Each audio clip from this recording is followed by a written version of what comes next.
Good morning. Welcome to the July Parking, Traffic, and Safety meeting. Jefferson, attendance? Sure. Mary Lou McElwain. Here. Jane Mitchell-Pate. Here.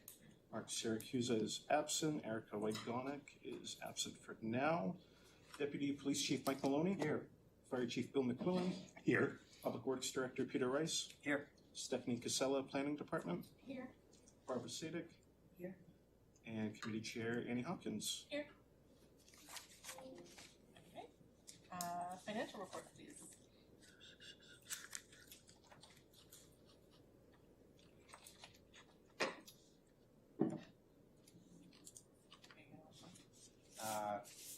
This is the financial report. Should Great. be, Very exciting. he's putting it up there. These are numbers. Yep. Any questions? I move to approve as presented. I'll second. Any discussion, any questions? All right. All in favor? Aye. Any opposed? Great. Public comments, officially open.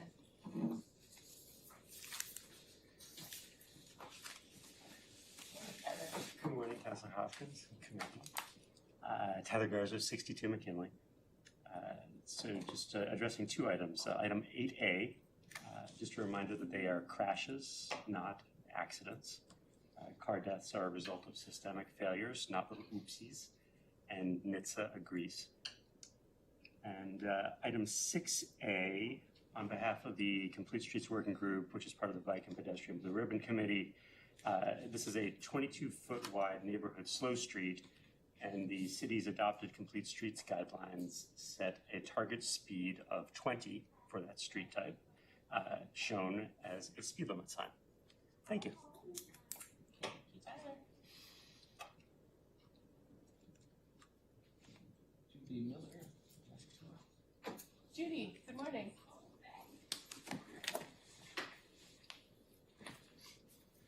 You're still muted if you're.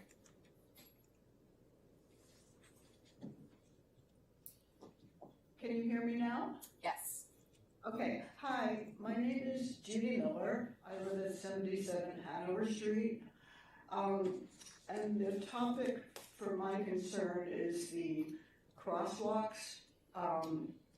Mostly going to talk about the crosswalks on Hanover Street. Many of the crosswalks, the paint has been worn away. Especially at Hanover and Fleet Street, also on Hanover Street by the garage and the bus stop, Hanover Street by Portwalk. I know some of these crosswalks, the Portwalk crosswalk and the the garage crosswalk have lighting on them and different bricks on the roadway, but the white paint has been pretty worn away. I don't know how often they're repainted, but it seems to me after living here for more than 10 years that they need repainting every year because over the winter and with the weather, the paint just is worn away. There's other areas like on Middle Street near the Historical Society, at the intersection of Middle and State Street, also on Maplewood at the Hanover intersection. So that's my concern, and I didn't know if there could be something to expedite painting.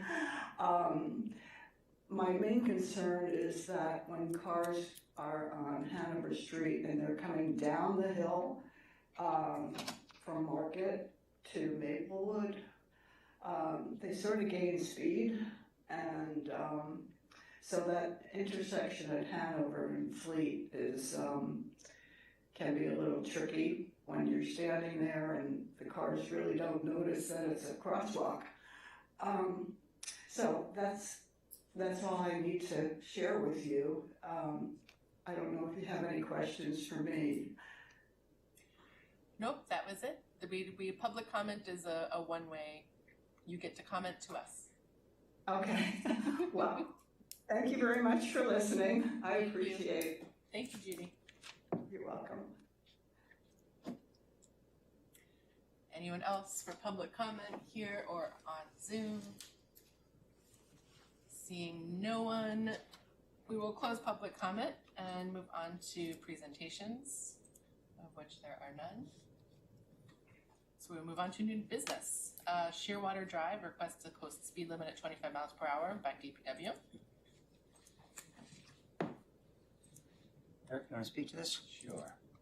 So, this came about, Shearwater Drive is not listed in the ordinances for speed limits. What happened is, many years ago, this was known as Circuit Road, Circuit Drive, and is posted in the ordinances as 15 miles an hour.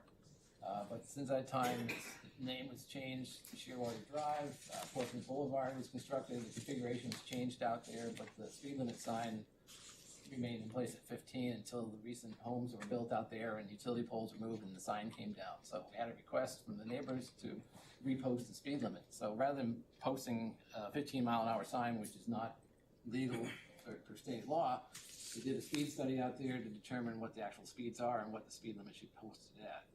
And based on the results of the study, which are included in your packet, we saw average speeds at 20 miles an hour, an 85th percentile speed of 25. So this is in line, we are able to post a speed limit of 25 miles per hour on the street, which is the lowest available speed limit per state law. And that's what our recommendation would be at this time. The other option would be not to post a speed limit at all. They are already driving, below that on average, at the 20-mile-an-hour target speed is our slow streets. We don't see an issue out there with needing traffic calming measures or anything else, but we recommend the 25 just so people are aware of what the speed limit is. Eric, is it not in the ordinance or is it, It's not, Shearwater Drive is not in the ordinances. Circuit Road is in the ordinances. It used to be called Circuit Road. But then, Spinnaker Way was carved off from that. The whole configuration has changed out there, so it's not applicable anymore.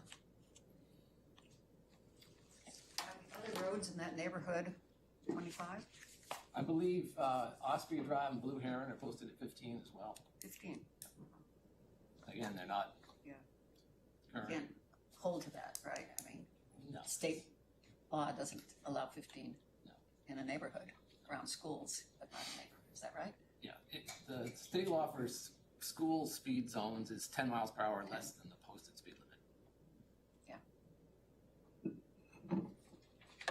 Is there any downside to posting it? Nothing I could think of.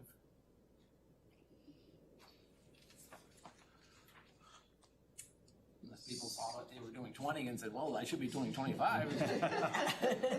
I'll move to approve the speed limit at 25 miles an hour. I'll second that. Shearwater. All right, any further discussion or comment? All in favor? Aye. Any opposed? Moving on to old business. Maplewood Avenue crosswalk at Dennett, report back on vehicle speed study and video monitoring of crosswalk by DPW. I'll speak to this one as well. We have currently out on Maplewood, if you've seen it, we have pedestrian warning signs, we have the Weeble signs in the roadway. We also have 2 flex posts on the center line in order to bring drivers' attention to the crosswalk at that location. There's concern about speeding vehicles and not yielding to pedestrians, so we did speed study as well as a video study to see what's happening out there. The speed study came back showing average speeds are 26 miles an hour on Maplewood in the area with 85th percentile at 30 miles an hour. Somewhere here. Show a summary here. There we go. Yeah, average speed 26 to 27 miles an hour, 85th is 30. So it's posted at 25, so it's it's fairly close to the posted speed limit out there, so we're not seeing speed as an issue. You do have vehicles who will go through there fast. You see the fastest one is at 59 miles an hour. It's, you know, typical coming down the hill, especially from the highway, you might get those kinds of speeds. But on average, it's not a common issue.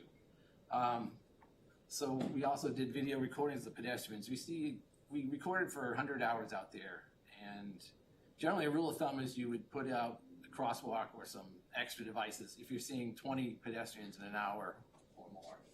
Out of those 100 hours, we only had 1 hour where we had 20 pedestrians crossing, and that was when we had the parade downtown, so there was a lot of pedestrians coming out of downtown. Other than that, we're averaging about 6 crossings an hour at this crosswalk location. So we would not recommend further measures such as flashing lights at this location. I think what we have out there is doing well. We saw in the video that left turns coming out of the side street were able to make it around the bollards in the middle of the road as well as the Weeble. Drivers are yielding to the pedestrians when we watch it on the video. You know, sometimes the pedestrian will be standing on the sidewalk and just waiting for a gap in traffic, and the cars continue to go by because the pedestrians haven't set foot in the street yet. So I think that's when they say that, oh, they aren't yielding, or they wait for both lanes to stop. But you know, when a pedestrian is crossing the street, they can start on one side, and the drivers coming in the far lane don't have to yield until they're at least halfway out into the first lane. So, you know, if you're not seeing both lanes stopping while you're still on the sidewalk, it's nice that they would stop, but they don't have to at that point. But we didn't see any problems with yielding. You know, after when the first car would stop, the second car would stop, and the pedestrians that are crossing didn't have much issue. We also did accounts of pedestrians using the sidewalks on both sides, not crossing the street, and we're seeing there about 20 an hour total. You know, 10 an hour on each sidewalk. So it's not a heavy pedestrian area like a downtown area where you're seeing thousands of pedestrians a day. It's light but steady, and so I think the signage that we have out there and the devices are appropriate for the amount of traffic crossing the street using that crosswalk. I would not recommend the flashing lights at this time. And can you speak to, isn't there we agree that intersection leaves something to be desired in its configuration, but there is a project where it might be addressed in upcoming DPW projects. Can you speak to that a little bit? Yeah, or perhaps Peter might be able to better. Yeah, there's a water sidewalk project that's going to be done. I think it's in FY 28 or 29. But it's, you know, we will take, you know, we'll address the intersection at that time to make improvements. Mary Lou? I wondered if a caution crosswalk sign could be put at Prospect Street so that people coming down Maplewood and off the highway see that sign as a warning. At Prospect? Prospect. At Prospect, For the crosswalk at Dennett? yeah, as a warning. Crosswalk ahead. Pedestrian bicycle crosswalk ahead. Yeah, that could be it. I mean, we do have a lot of signs in that area already, so we don't want to overload. Right, well, I know, And we did put up a new one at the intersection facing the traffic coming down that hill. Yeah, but that's when they're right there. Yes, but it's large enough that you can see it in advance. But we can take a look and see if there's still room out there for another sign, an advanced warning sign.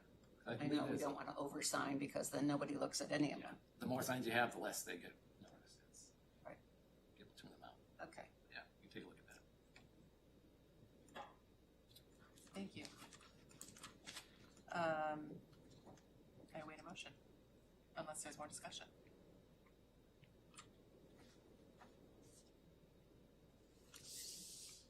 We don't have Motion? we don't have a motion on the table. I make a motion that we Lisa. put this on file. It's not what we're doing. Second. Okay. And all in favor? Aye. Any opposed? All right. And then 7B, Complete Streets Design Guidelines. Request to re-examine Complete Streets Guidelines by DPW. I'm sorry, Annie, I can't hear you. Oh, I'm sorry. The Complete Streets Design Guidelines. Request to re-examine the Complete Street Guidelines by DPW. So, Do you want to put the motion initially, up there? we had talked about having staff review this.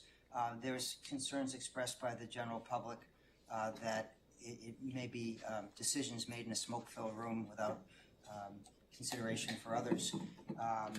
So the intent here is actually to participate in the working group from the Bicycle Pedestrian Blue Ribbon Committee and make that a joint working group. And the concern is that the current working group does not include police or fire, and that the charge really should be to look at the initial enabling ordinance and language associated with that. There are a number of exceptions associated with following the guidance document, which is not a Bible, and they're actually in the guidance document. There are some conflicting drawings that show different things that I think are worth revisiting. But I think having a more rounded group reviewing this from all angles would be beneficial. And the intent is to open it up to folks who might be interested from this committee to participate in the working group with the Blue Ribbon Committee. So that was the thought. So Thank you. Yeah. Well, I think we have two people right here we can nominate.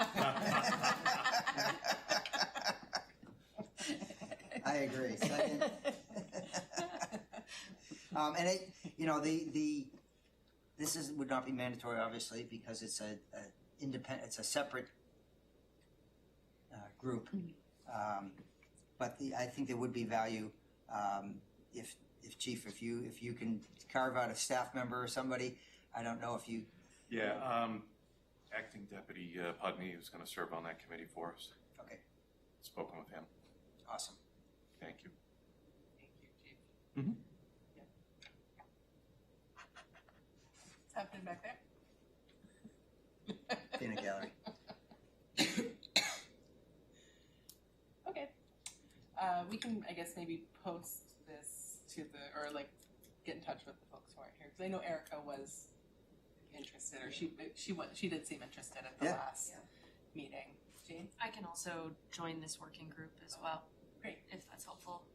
Are we looking for volunteers? Is that what happening Yes. here? I'm volunteering. Yeah. Okay. We just need to be cautious that we don't hit a quorum for the committee, Yeah. because then it becomes a Right. committee instead of a working group or So, subcommittees. what if it would just be Jane and Erica, Chief, or Deputy Chief Putney's not on He's not on the committee, our correct? committee, so. Yep. that So that'd be great.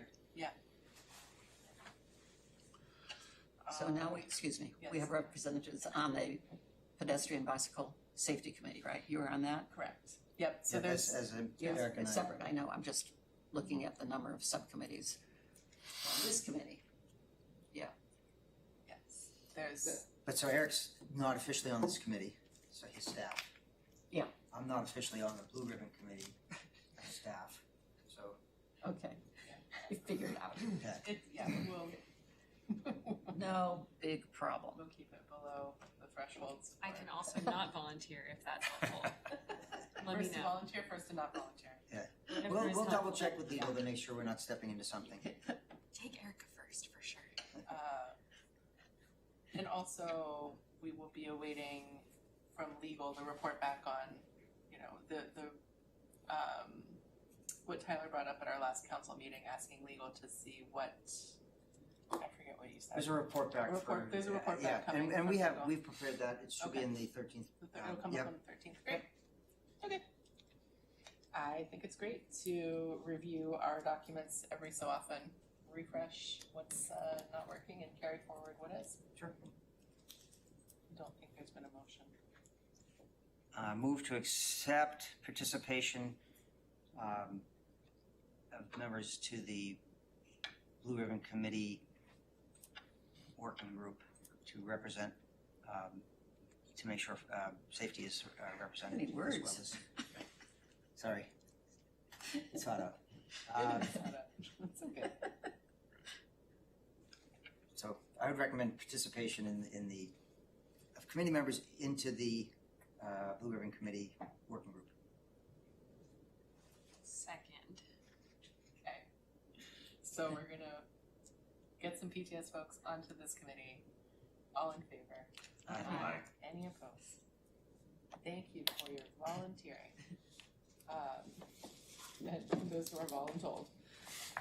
Moving on to informational, police monthly crashes and or accident report. Morning, thank you. Good morning. In May, we had 51 total crashes, 31 which were state reportable, and no instances of crashes involving pedestrians or bicyclists.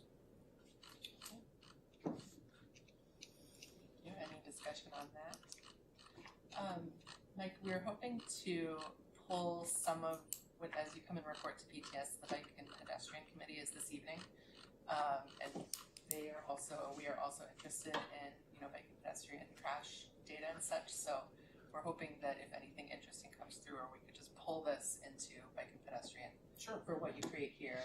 Certainly. And I don't know if we'll have any requests on, honing in the data, or if we'll just bring, Mhm. what you present here. Sure. But we're gonna take that forward, so you can do, work once, we'll take it to Okay. the committees. All right, great. Yeah, and if there's any particular areas of concerns or trends I'm seeing, I'll be sure to pass on appropriately. Thank you. Yeah, I think that was, if I may, Yes, please. I think that was one of the things they were looking at, if there was any ability to have like a heat map showing, high incident areas, that type of thing. And I know, there's limited functionality out of the data, but that's, the committee was looking for that type of information. Yeah, and luckily, if it were a heat map, it'd, knock on wood, it'd be pretty cold, Yeah. because I think we do a good job on it. But also, contributing factors is really the biggest one. Like, why did it happen? Right. And what we find a lot of the time is that it's either the fault of the pedestrian or the bicyclist, not necessarily the vehicle. So, although a heat map might show a particular area of concern because of incidents, it's more important to look at the why it happened. So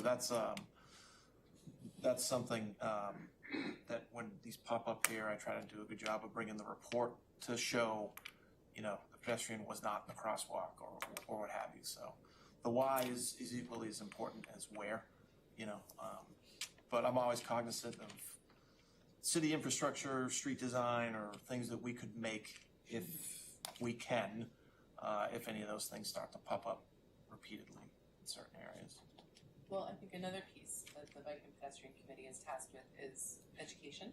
So even if some of the whys, if we're finding that most of the time it's bike or pedestrian error for the cause of the crash, like if we do pull that data and say, oh, look, we need a lot more education around XYZ for the public, that would be helpful for the Bike and Pedestrian Committee as well.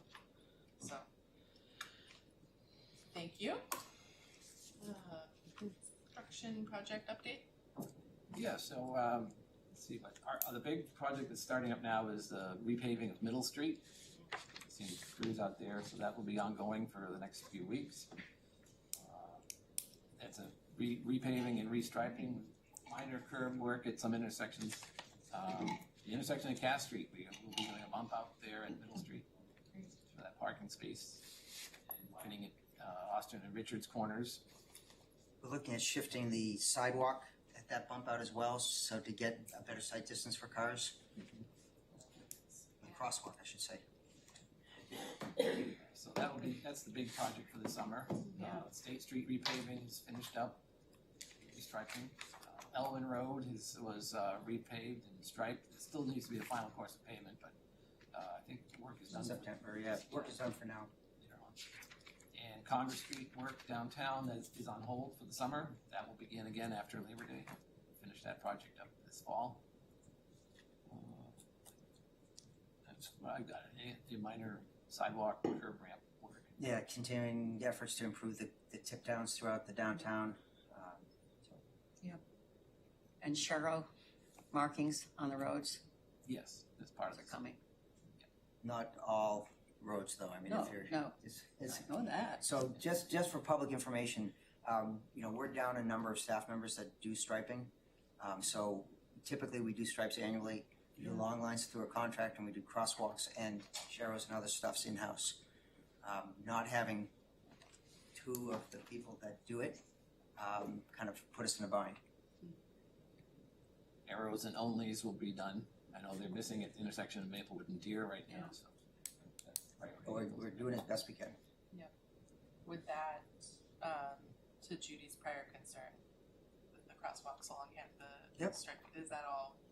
That, we do As those of- annually, and annually. yeah, and the challenge is twofold. One, you need to do it with the appropriate temperatures and humidity and weather. And, you know, having staff to do it. Yeah. So Yes. that's, you know, it seems like a simple thing, but you need to be trained on the equipment. We try to use thermoplastic, which lasts longer than paint. And those thermoplastic machines are 400 degrees, and can start fires, which they have. So the projects that were, or the crosswalks that were of concern are on the list. They are annually Yep. restriped, and you are getting to them as staffing and temperatures allow, Temperatures and weather, yes. and weather. Yep. Yeah, okay. So that's the best we can do. What we got. All right. Discussion of committee purpose and mission. Ta-da. We made it, and we have the time. Welcome, Erica. Thanks, hi. To backtrack for just a second, old business, you were recommended to be on the streets design. I was better off not being here, being here for that conversation. Volunteered in any case. Okay. It's a short conversation. You are welcome to say no, but It's fine. you and Jane Okay. and Deputy Chief Putney are gonna be the representatives from BTS, Okay. blending with Bike Ped. Awesome. Thank you. Thank you for I volunteering-ish. feel like I had questions about that. What is our charge? To revisit to me, it was to revisit the guidance document, because I felt this was conflicting information, in terms of recommendations. There's twofold. One, we need to reinforce, you know, what the intent of the guidance, the complete streets, approach was, and that there were flexibility in the interpretation and in the implementation of that it wasn't a fixed, everything shall be rebuilt to 22 feet or whatever. So it was really to try to revisit it to be more consistent with how things are actually happening and what makes sense in terms of usages. Initially, it was brought up because of that Van Buren concern that had been raised, and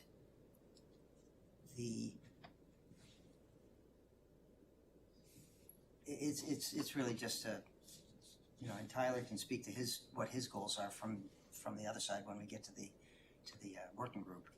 But from my perspective, and why I suggested it before, was just to make sure it was not being applied inappropriately to certain areas. And you know, there are things associated with the complete streets. There are exceptions to the complete streets policy,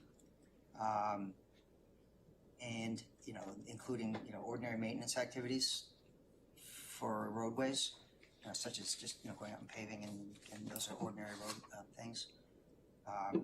If it conflicts with pedestrian, you know, practical uses. I mean, there's 7 exceptions in the document. So, you know, the intent is not to wholesale rewrite this, at least from my perspective. And you know, it is more just to address the concerns that have been raised, so that it can be applied appropriately. Okay.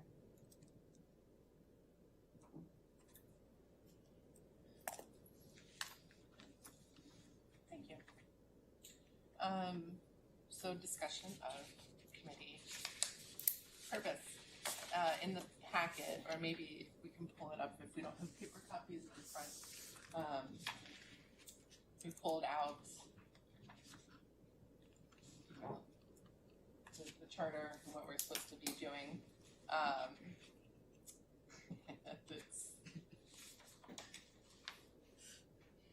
Section 7.103A just defines who is on the committee and the terms and all of that kind of stuff. Section B talks about how the committee has the authority to recommend temporary parking and traffic regulations to the city council by means of presentation of written minutes. and that the acceptance of such minutes by the city council shall constitute the authorization to implement such temporary regulations for a period not to exceed 1 year. So that's definitely a function of this group. And I'm sorry, just to Please go clarify that, so how that plays out is within the year, there's an omnibus proposal to adjust the ordinance if it's it's almost like a pilot effort. You have 1 year, and within that 1 year, towards the end of that 1 year, you do you accept it, you put it into ordinance, or you decide not to do it. So that's why that 1 year period. And it allows us, instead of having to go to council for ordinance changes, if something needs to be done relatively quickly, it can be done, tested, and that helps expedite the implementation of traffic safety improvements. I can let you speak further to this. I mean, this is in your. Well, I mean, it's a combination of. I can just, if you don't have it in front of you, so the implementation shall begin. Let me make this bigger so I can see it better. The implementation shall begin at the time designation of parking, traffic, and safety recommendation, unless otherwise determined by city council. So that's the recommendation, once accepted by council, can be implemented. So if we say, hey, we want to put a stop sign here, we go to council, council says, yep, we accept it, staff can then go out and put that stop sign in. Implementation, after any such change has been implemented for up to 1 year or such lesser time as may be determined by the city council may consider making the temporary regulation permanent by means of adopting ordinance. So that's that annual omnibus. Failure to adopt such ordinance shall cause the temporary regulation to expire at the end of 1 year. And that's why sometimes we come back to you all and say, well, we missed a window, we have to reapprove it, get it into the queue again, and then that way it can continue. Committee may accept requests from any city land use regulatory board on any matter concerning parking and traffic safety. So if we get recommendations from TAC or planning board to review, that's how it's initiated. In response to such requests, the committee may issue written reports and recommendations. The committee shall have the authority on its own volition to issue reports to the city council on any matter related to parking and traffic safety. In addition to temporary regulations described in items herein, the committee may recommend ordinance changes to city council addressing any parking or traffic safety issue deemed appropriate by the committee.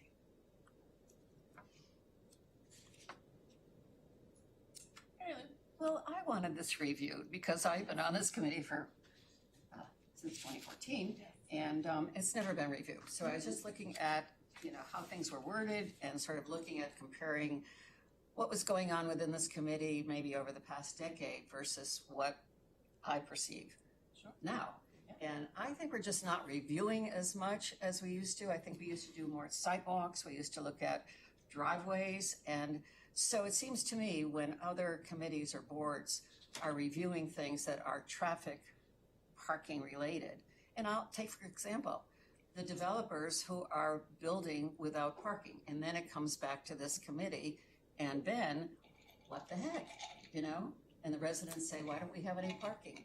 But those things get decided outside of this committee, and it just seems that since our title is parking and traffic safety, that we should be part of that. And I often feel as if we're not, that it's after the fact. And I know we've talked about this before, that the other committees can make a recommendation to us, but I wondered if we can do just the opposite. If we can say, can we review this before it's accepted by different committees? And that's where I'm coming from on this. Great questions. I'll let staff take them. So I think you could request that to the council to adjust this enabling legislation to say that would include, be more inclusive as part of the site review process. But anytime there's exemptions from parking, they go through the planning process and the site review process. They are, developers aren't allowed to just build stuff without having parking accommodations unless it's in the ordinance that way. So Big unless. Well, that's I know the that. master plan process. know that. That's the ordinance process. And to have one more committee weighing in, that it would be unwieldy. I wouldn't recommend it. But I mean, the committee obviously could vote to ask for this recommendation and change. But I think there's a process out there now that if people are interested, they can participate in that process through the TAC process, through the planning board. And those things get considered. So I could go and do that, not as a spokesperson for this committee, but I could go as a resident. Sure. I don't know how other people feel about, this was written in 2000, right? So I was looking at, sort of updating the terms and, even down at the very last, I don't have it on this paper, but, we were referring to streetcars. Portsmouth never had a streetcar. We had streetcars. Electric streetcar? I believe they were electric. Yeah, the rails were pulled up recently from Anyway, Islington. my They ran point out of is Islington, that they ran that's out to really Boothstown. outdated. Sagamore. Yeah, it's totally outdated. Yeah. So I was just looking at how things are worded in this, and I don't think we can change the ordinance, but I'm wondering if we can You can recommend changes to the recommend ordinance. the changing, updating. The language. How did, what's that legislative or governance or Blue Ribbon Committee that? To Councilor Cook, yeah. Yeah, but I think that just sunset. She says that, I mean, typically, if there's a problem with an ordinance, a committee like this would say, hey, this ordinance is not up to date, it needs to be, it needs to reflect today. I could see adjusting it to better define what traffic safety means, that it includes bicycles and pedestrians. Yes. That, those types of things. Yeah. I just meant that the streetcars have not been here since this ordinance was written or updated in 2000. So Yeah, I'm that was just looking probably at the way things are. 1890s. And also within that definition too, I noticed the lack, pedestrians, ridden or herded animals, Yes. vehicles, streetcars, and other. So neither pedestrian nor traffic speaks to bicycles or non-motorized vehicle. Yeah. And I wonder if there's room for improvement for e-bikes. Do they? E-bikes are classified as bicycles, Okay. so they would fall under anything that And speaks then- to bicycles. The other ones are Dirt motorized bikes. vehicles. Yeah, But those are motorized. They would fall into the motorized vehicle. yeah, OHRV, OHRV. off-highway recreational vehicle. I think those would be considered conveyances, right? Yes. Yeah, I mean, and other conveyances, sure. But again, the optics of when we're looking at this, are we talking about bicycles? Why are we talking about streetcars and not bicycles? Both were around in the 1800s. And I haven't seen a horse on the street. When we used to have horse and buggy, right? When we first moved here, we had the horse and buggies downtown. yeah. Occasionally you get that gentleman who rides his horse around, but That was a long time ago. I think he's since died. Erica, and then Barbara. I agree, I think we should add bicycles to the definition of vehicle, explicitly, it just makes sense. It seems like it's clearly, or I guess I should say, I feel like it should be in our purview, and I think it should be explicitly in our purview, so I think it should, whether that falls under the definition of our committee or the definition of vehicle, probably both should be clearer about that. I didn't have any real reactions otherwise to these. They all seemed reasonable. One thought I had was not so much an edit to the ordinance, but just a practical consideration is in C where it says we may accept requests from any city land use regulatory body or what else it says. I'm gonna fail the eye test if I try and read further from here. I feel like I was interested in this topic because we had a request or two come in and it wasn't clear what our role was in that process because it's the planning board that's regulatory over these things. So I guess I don't know that we need to clarify the ordinance, but I would ask that any future requests that come our way would be more explicit in what they're asking us to react to or comment on. I feel like, and I don't fault anyone for doing this, it's been a while since I think anything has come our way, so I just think it just happened this way, but it was I felt like it was kind of a vague, just can you take a look at this? Which we can take a look at, but what is the ask, what were we asked to? Yeah, take a look at it and say, is this acceptable, is it not acceptable, does it need to be adjusted? Or why, I mean, it met the ordinance, so then what is the thing we were commenting on, right? I felt really stuck in terms of what I was supposed to be commenting on as an individual member of the board. So I think it's good if requests come our way, especially on topics that we're nominally responsible for writ large, but to have those requests be more specific. And again, I don't know that that's something that needs to be, I don't think the ordinance needs to be changed, but I think it would help in just like implementing that if they were a little more specific. If I may?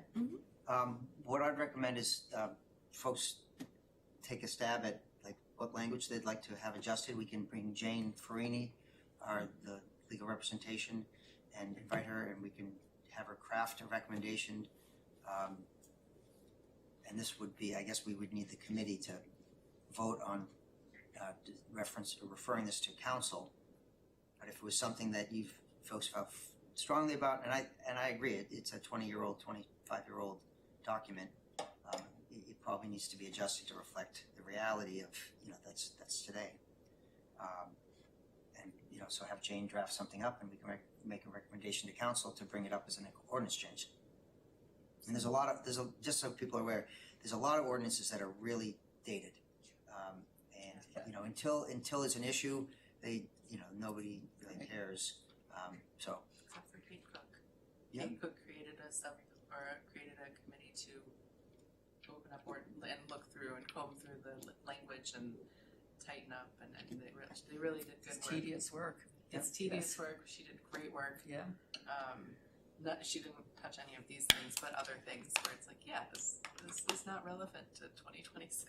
So it can be done. It just takes someone being interested in doing it and asking the questions. So Yeah. thank you. That's good. Yeah. Good recommendation from Peter. Okay. Will you reach out to Jane?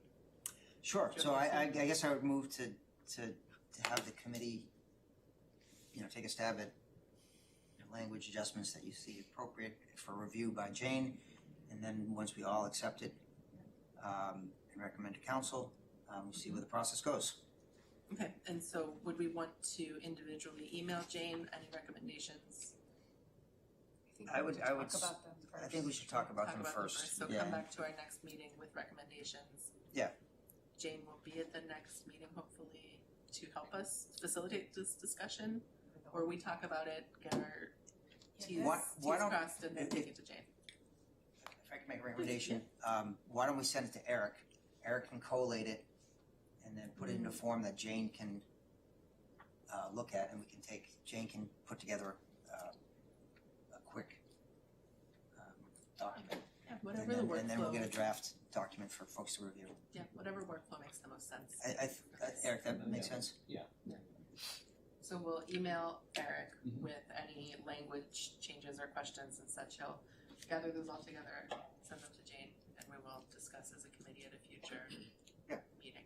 Okay? And it may not be next meeting, Yeah. it may be 2 meetings out, Sure. depending upon the Depending on timing. schedules and such. Yep. Sure. I feel like it might be helpful for us to talk internally before bringing in Jane. Just, I wanna be efficient with her time. I don't know, if we're That's fine. So, spending time like, not disagreeing, but like discussing the finer points of Sure. the types of vehicles we think should be covered. I just don't want her to have to sit through us internally workshopping something. Once we're settled on something, I feel like it would be. well, if Eric gets the draft of it, we can bring it back and noodle it from that standpoint. Sounds good. Barbara? Yeah, I just wanna make sure that we're not talking about adding a new responsibility to this committee to review something that's being reviewed elsewhere that deals, I mean, we're talking about cleaning up language, getting rid of antiquated adding some stuff, but we're not saying, and all development that has parking needs to be reviewed or something. You know, I think that is to be determined as to what Eric collects for changes and recommendations, and then that's what we would discuss. Okay. So I know that's been floated around. If that lands in Eric's inbox, then it will come to discussion. But we'll do internal discussion Yes. before it go, okay. It sounds like we're most comfortable with, Eric collecting, it coming to PTS directly, the draft, and then, we'll talk with Jane and bring her in once we've workshopped the draft to our liking. That's what I'm hearing as the desired workflow. That's fine. Yes? Yes. Okay. So maybe that's a thing, maybe it's not a thing. We'll see what comes up in the draft, Okay, and then we'll discuss it. good. That's why I thought it seemed like we should discuss before we Oh, yeah, change our thoughts. definitely.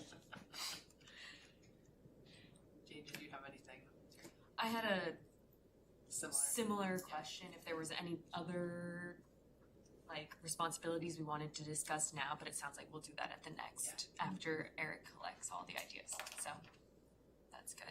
Okay. Does that work for everyone? Good, thank you. All right. I don't know, are we motioning and voting? I'll make that motion. Somebody seconds? Well, I thought it was just What was the informational. motion? It was informational. It was informational, but we're agreeing to, I think the motion is to start this process and talk with Jane and review the ordinances, if we're all in agreement of doing that. I'll second something in that regard. Really clear what I'm doing. Bring back the motion. Jeff's gonna be creative. Yeah. What was the motion? So I'll say, move to have committee review language adjustments internally, review with Jane Farini, and then recommend any changes to council. Love that. I can second that. Shoot what I know. Thanks for making that coherent. All in favor? Aye. Any opposed? Great. Miscellaneous. Discussion of, did you have something? Did you have your hand? People are talking about the campers, the RVs around town, and, there's not much we can do about it because there isn't any designated parking, for RVs, and they can park in the lot for 72 hours or on, non-metered streets for 72 hours. It's the talk of the town. The talk of the town, the campers. Not as many from Canada as used to be, that's for sure. Occasional Quebec, but anyway, just bringing it up that it is residents' concern. Thank you. And I'll share one thing that is going to become a joint venture through me. So I'm gonna tell my third committee. Through Sustainability Committee, we're gonna look at doing a car-free commute challenge to be determined. We're just, starting this out. I'm also gonna pull that into Bike and Pedestrian Committee. And I just felt like I didn't wanna leave you guys out. So we're gonna be doing a car-free commute challenge sometime in 2026. Hooray. Keep us posted. The RAP program, I think. Oh, yeah. Where does that stand? I don't know if we're rolling that out now, Ben, or is it? It is out. Started yesterday. Started. Post on it on Instagram. Uh-huh. Oh, Meter. What percentage do we have of people who have signed up to be in, residents who have signed up to be able to get free parking? The residents don't need to sign up. If you registered your vehicle at the tax office, you're a resident in the enforcement system. So if you just park there and we punch in your plate, it's gonna say resident. Which Okay, you 2 don't days ago need to- didn't mean anything, but now does. You just have to be registered, and in the city of Portsmouth Does requires that us to reg- register. I'm sorry. Does that registration include the, yes, please sign me up for the parking? If they choose so, yes. But so that, That's the the registration covers RAP. The discount is you have to enter into you have to say, I want to be involved in the discount as well. That's a separate step. That's correct, and that's for downtown parking. Yeah. It doesn't apply to the RAP zones because the RAP zones are free for residents who have registered Okay, vehicles. I'm getting questions from people. What do I need to do to be able to participate in this? even though there's been lots of publicity, Understood. it's not really clear. Commonly the case. So they can, if their vehicle's registered, there's nothing else they need to do in the wrap areas. If they want discounted parking downtown, then they can go to the tax office or the Foundry office and apply for that, because their plate has to go into the Park Mobile app, because you're paying in those areas and you're paying less because your plate's in the app. Right. You're not paying in the other areas, you're simply designated as a resident. So there's nothing to do if you want to park on Gates or Hancock or any of the other streets. If you've registered your vehicle, there's nothing more they need to do. If they want to have discounted parking downtown, then yes, they'll need to sign up for the discount with the Park Mobile app, which can be done at the Foundry office or at the tax office at the time of the registration. Okay. So Ben, if somebody has a corporate vehicle and they're residents, but their vehicle is paid for and registered through the company, what do they need to do to show they're a resident to get on that list? So as I saw that come through the email yesterday, I believe Carl is still working on the answers he feels are appropriate to that question. So the biggest challenge is going to be folks who don't register, who registered their vehicle somewhere else a year ago or less than a year ago and are here. They moved here. I'm a resident. Well, register your vehicle and then you get the discount. Well, military is a big one of those. Yeah. We do not allow that because they're temporary as well. So, I mean, there are some pieces of the puzzle that need to be worked out, understood. But the answer to your question is, if they've registered their vehicle and they want to park in one of the wrap areas, nothing needs done. They just park. When we punch in the plate, it's going to say resident. We'll walk to the next vehicle.